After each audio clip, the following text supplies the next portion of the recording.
See? Stop. Help me keep me on track, please. I'm begging you.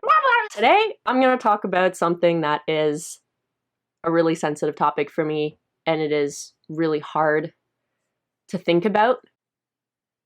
It's dissociation. That's what I'm going to talk about. For 3 years of my life, 2012 to 2015, I was in a constant state of derealization. So nothing felt real for those 3 years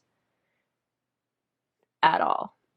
I wanted to talk about the things that I experienced during derealization that aren't exactly symptoms that are easy to find on the internet or you really have to search for them. The first big thing I experienced was distortions of time. So time would either go really fast or really slow, or both at the same time. Also, just like the complete inability to feel time was actually incredibly disorienting and scary. Being stuck in a moment for what feels like months or years, which can be terrifying, and there's no way to kind of get out of it. It's sort of like Groundhog Day. You'd wake up and you'd be reliving the same day over and over and over again, and nothing would feel real, and it all felt sort of like I was in a dream, and imagination and dreams and reality and thoughts or movies would all blend together, and I didn't really understand what was happening. It was a mess. I basically didn't know which way was up from down. It feels like a long, terrible drug trip that never ends. And it's, you wake up and it's still there. And the next day you wake up and it's still there. And 2 weeks later you wake up and it's still there. You're sort of like, when is this gonna end? When is this ever gonna end? Is this the rest of my life now? Did I imagine my whole life before this? I don't know. So, also something really weird that I experienced was time traveling. I would think about the past, and instead of it just being a memory, it was like a flashback where it's like my whole mind was I wasn't here anymore. I was transported back to that memory. And when I was in that memory, I almost forgot that where I was real.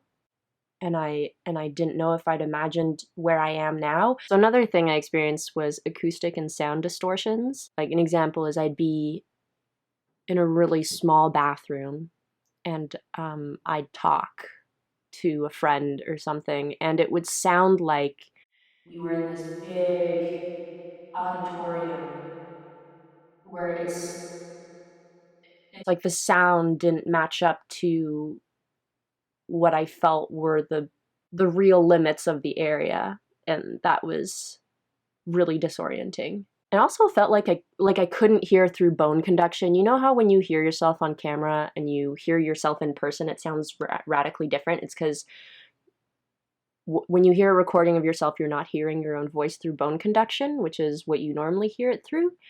And so every time I would hear my voice, it would sound 2D. It would sound flat, like it was a recording and I wasn't really speaking. Everything in general felt 2D.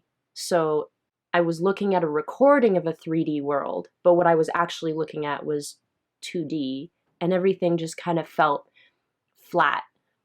And that just made me feel like I was in a dream, like it wasn't real. And I would touch things, different fabrics, and they would feel like I couldn't feel them. It was like I was wearing gloves, like a thin layer of like, you know, doctor's gloves.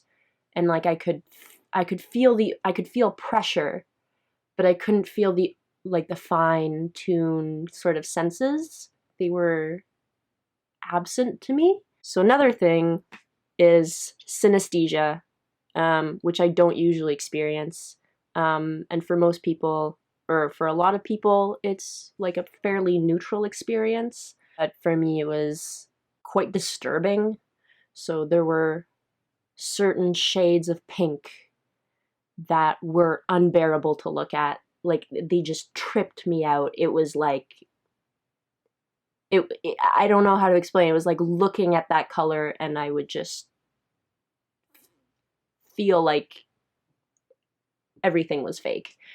And another thing is cognitive distortions, seeing the micro and the macro at the same time. So if you're I don't know, at the beach, and I remember seeing the whole beach, but I also remember seeing every little grain of sand at the same time.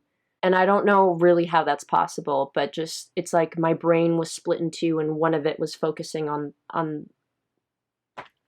the micro and the other one was focusing on the, did I already say macro or micro? I forget. Another thing I experienced was seeing everything as nothing. You know how your nose is always there and you can always see it, but your brain sort of deletes it? It was sort of like that, but for everything. So it was like if I was in a room and I wasn't moving, after about 2 seconds, it would just, I don't know. It's so weird. My brain was deleting the whole world around me because it wasn't changing. It wasn't this like, I always had to have company with me, or I always had to be moving, or I had to be watching a movie where things were changing. Otherwise, my brain would just delete it. So another thing that I experienced, which I guess is like a cognitive distortion, not being able to understand language or writing, or the letters would move. And I never in my life have previously experienced dyslexia. But I think that this was like a dissociation-induced dyslexia, where just the letters would get bigger and smaller and switch and move, and it was just very difficult to read anything or to make sense of any sort of language, especially if it was someone I didn't know very well.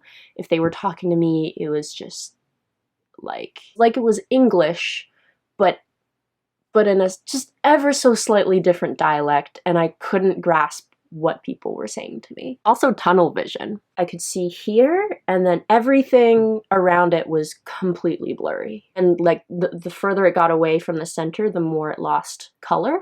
So it's sort of by the edges, it would be sort of black and white, which is really weird. I had no short-term memory. I was pretty unable to connect with my senses or other people. Smelling something, I felt like I wasn't really smelling it. If I was touching something, I felt like I wasn't really touching it. The past and the present and the future are all happening at the same time, which is a lot. Oh, also when I was alone, it felt like I didn't exist. Everything was fake and I was fake, and it's just the strangest feeling that I never thought I would really feel. Everything would either be fuzzy or blurry or look way too HD, like way too high definition. And sometimes at the same time, which was so strange. My brain's ability to categorize things into things was fucked. The two scariest things for me about this whole thing, one, feeling like I'd be stuck in this forever. I'd look online and people were like, yeah, never goes away, you just kind of get used to it. Unacceptable. The other really big one was really, really, really, really scared of going insane. I was completely losing control over everything that I thought was real or knew to be true, completely losing myself and losing touch with reality and losing touch with my senses, which was happening, but it was really scary. I am no longer in a state of permanent derealization or dissociation. I experience it from time to time, and it's usually stress-induced. I'm losing my voice. Oh yeah, I'm doing the end of this video, so thank God. I hope you found this helpful. I hope that if you are experiencing this, it helps you feel like you're less alone, and that takes away some of its power, because the big thing is that it's scary, because it's a hard one. Give me the cat! Hello! Oh, he's so uncomfortable. Ah! He's camera shy. This is my beautiful person, Jude, who's been helping me film this. Whose whose help is indispensable, and I would not have been able to do this without them. Bye! Bye!